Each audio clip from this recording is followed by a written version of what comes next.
Hey everybody, I'm here with Alfonso Gomez-Rejon from the movie Me and Earl and the Dying Girl, and it's good to see you again. You were just here for the Dallas International Film Festival. It's great to have you back in town to talk about this again and give people another chance to see it.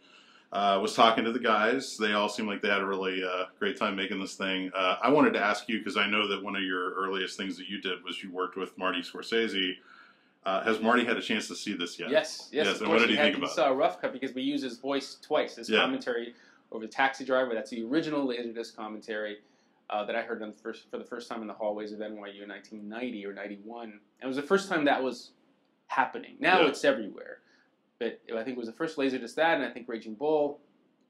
But they were just starting this whole movement on Laserdisc. And so that commentary meant the world to me because it was, God was speaking and just walking you through his shots. And so that was very important to me. And at the end, Earl is watching Tales of Hoffman, the great Michael Powell, Emmerich Pressburger movie that I guess he and also his editor, Thelma Schoonmaker, turned me on to.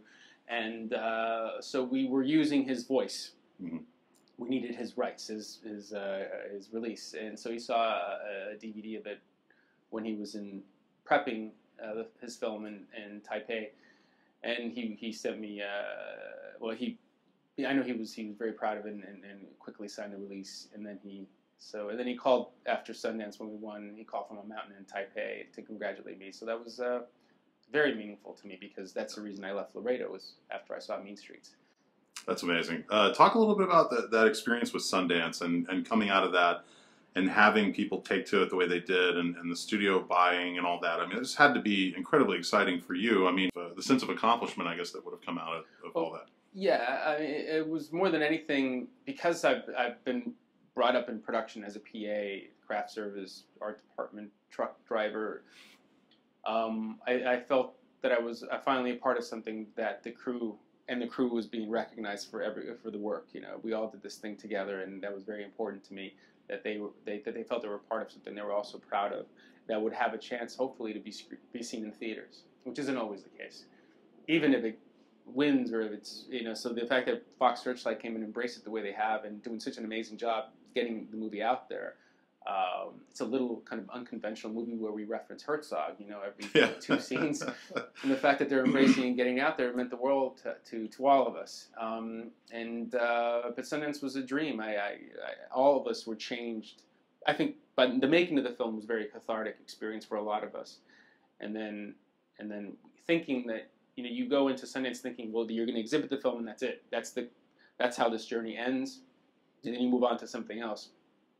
But it was the beginning of a whole new journey. It was the first time the film was screened with my dad's dedication, so that became the first time I started getting questions about him and what that meant to me. And so now I had to articulate all the private stuff inside you that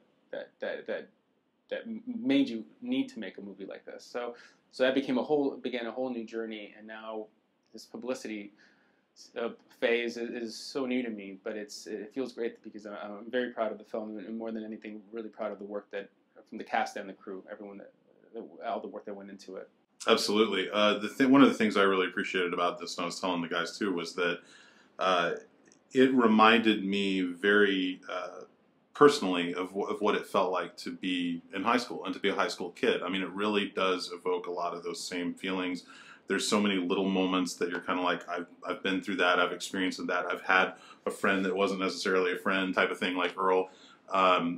Was that something that also kind of spoke to you and Jesse's material and the way that he wrote those characters? Did you find it kind of like personally identifiable as well? Very much so. Yeah. I felt very much, I felt like Greg throughout most of the movie, certainly the last half of the movie, which was really the personal part of me, like diving in there and dealing with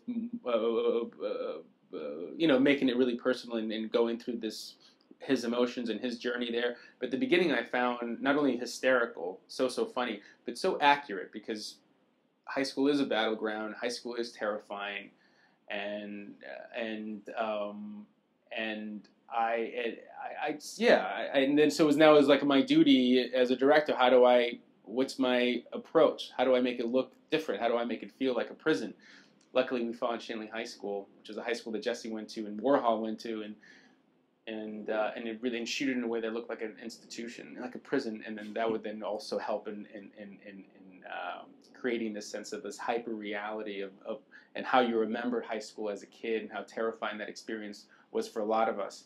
And certainly the architecture, that helped me present it in a way that didn't feel like a traditional high school movie that tends to have the same architecture. Yeah, and the last thing I'll ask you, because one of the things I also really appreciated about when I was in high school, I was making my own little films, and so seeing the movies within the movie, and also kind of the appreciation of these weird foreign films.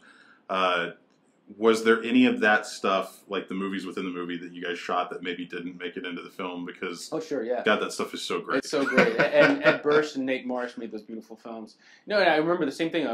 Part of the reason when high school is being this battleground, this awful experience when you're coming into your own and you're a filmmaker, you don't know how to say stuff yet, and you're incredibly shy, and it's just a complicated part of your life. But I remember the first time that I started to come into my own was when I made a horror film with my friends called Death My Hobby, which is a classic. Is that going to be on the DVD? No, it's borderline illegal. It's like the stuff we did was insane. But it was the idea of finding your voice and making something together, and so that was very infectious. So, what they're doing, that love of making something together. The whole movie should have this handmade quality, but they made beautiful shorts, and a lot of thought went into who do we pay homage to? What is this film? How do we spoof this in a way that is an obscure movie, but is also either commenting on the movie, or it's visually interesting, or will spark interest in going back and discovering that film, or it's an homage to someone. But there's a few of them that didn't make it. The first one that comes to mind is Pittsburgh Akatsi, and it didn't seem to work. It was beautiful. It was exactly like that, but it's all Pittsburgh. But it only worked with the Philip Glass score. Yeah. And so when you're making a montage out of them that was scored by 400 Blows, it didn't work as well, because you needed that engine of the Philip Glass, and plus we had so many of them that at some point some just had to go until the movie just stopped and it became a montage about all their films. You just had to get a sense of what they were doing and who their influences were before you go on with the actual story of the movie. But they were great fun, and they did beautiful work in getting them. And they're beautiful. Yeah, you get it. I get it. It's a beautiful film. Me and Earl and Dying Girl. Thank you, Alfonso. Thank you so much.